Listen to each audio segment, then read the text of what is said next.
चलिए योग की समस्याओं को विभिन्न तरीकों से तोड़ने के बारे में सोचते हैं। और ये यूजफुल हो सकता है क्योंकि अगर हम संख्याओं को सही तरीके से तोड़ें तो उन्हें सरलता से जमा किया जा सकता है। पहले इस समस्या को देखते हैं। लीना नहीं जानती कि 39 और 61 को कैसे जमा करें। तो निम्नलिखित में से वो विकल्प चुनने में लीना की मदद करें जो कि 39 जमा 61 के समान हो। चलिए इन विकल्पों को एक एक करके देखते हैं। पहला विकल्प है 30 जमा 60 जमा 90 जमा 10। मैं चाहता हूं कि आप इस वीडियो को रोकें और इसे स्वयं हल करने की कोशिश करें। तो इस पहले विकल्प में 30 कहां से आया है?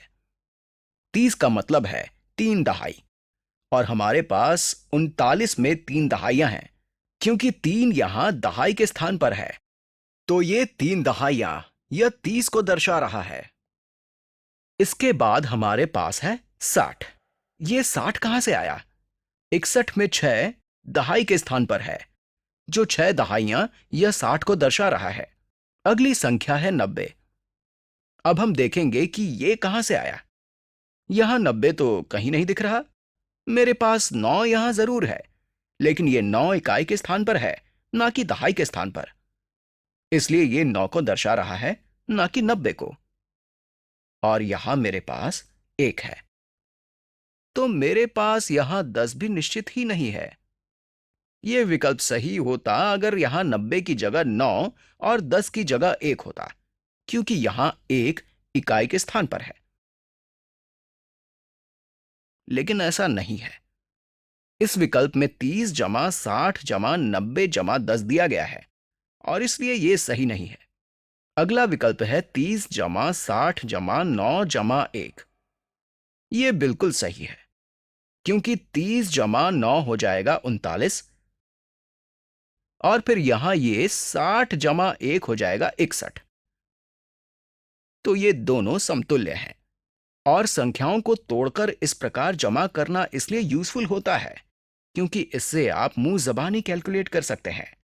30 जमा 60 यानी 3 दहाई जमा 6 हो जाएगा 9 दहाई। तो यहां पर ये दोनों 90 के बराबर हो जाएंगे और 9 जमा 1 हो जाएगा 10 और 90 जमा 10 हो जाएगा 100। यहां हमें कैलकुलेट नहीं करना है, हमें केवल वो विकल्प चुनना है जो 39 जमा 61 के बराबर हो। और क्योंकि एक ही सही विकल्प है इसलिए हम इस दूसरे वाले को चुन लेते हैं। लेकिन एक बार इस तीसरे विकल्प को भी देख ही लेते हैं। हमारे पास है 9 जमा 1 और उसके बाद 3 जमा 6। 39 में 3 सिर्फ 3 को नहीं बल्कि 3 दहाई को दर्शा रहा है। ये 30 होना चाहिए और ये 6 दहाई होगा, ना कि केवल 6। तो ये 7 होगा। लेकिन यहां तो 3 और 6 लिखा है, तो ये विकल्प भी गलत है। चलिए एक और उदाहरण देखते हैं। निम्नलिखित में से कौन सा विकल्प 41 जमा 57 के बराबर है? जैसा कि आप देख सकते हैं यहां इन्होंने संख्याओं को दहाइयों और इकाइयों के रूप में तोड़ दिया है। चलिए विकल्पों को देखे बिना इसे हल करने की कोशिश करते हैं। 41 में दहाई के स्थान पर 4 है, तो ये 4 दहाई यानी 4 टेंस को दर्शाता है। और यहां 1 इकाई के स्थान पर है, तो ये हुआ 41। अगली संख्या है 57।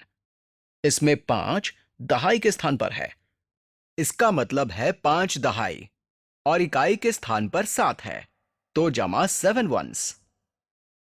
चलिए देखते हैं कौन सा विकल्प इसके बराबर है। पहले विकल्प में 4 दहाई और 1 इकाई है। 4 दहाई जमा 1 इकाई बराबर होगा 41 के। जैसा कि हमने यहां भी लिखा है 4 दहाइयां जमा 1 इकाई यानी 4 टेंस प्लस 1 वंस इज 41। उसके बाद हमारे पास है 5 दहाई और 7 इकाई और यही यहां नीचे लिखा है। तो ये पहला विकल्प जो हमने लिखा ठीक उसी के बराबर है, बस संख्याओं का क्रम अलग है। अगर मैं इसे लिख दूं 4 दहाई जमा 5 दहाई जमा 1 इकाई जमा 7 इकाई, तो ये पहले विकल्प के बराबर हो जाएगा और यही विकल्प सही होगा। लेकिन हम बाकी विकल्पों की भी जांच करके देखते हैं कि वे गलत क्यों हैं। तो इस विकल्प में 4 दहाई सही लिखा है, लेकिन फिर यहां 1 दहाई लिखा है। लगता है इन्होंने इस एक को, जो कि इकाई के स्थान पर है, 10 के बराबर लिखा है, और ये बिल्कुल गलत है। फिर उसके बाद यहां 5 इकाई है, लेकिन ये 5 दहाइयों को दर्शा रहा है, ना कि 5 इकाई। तो ये विकल्प गलत है। इस तीसरे विकल्प में 4 इकाई लिखा है, लेकिन यहां 4 दहाई के स्थान पर है, तो ये 4 दहाई होगा।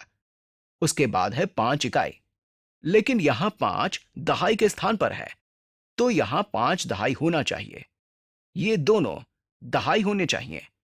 तो ये विकल्प भी गलत है, और पहला विकल्प बिल्कुल सही है।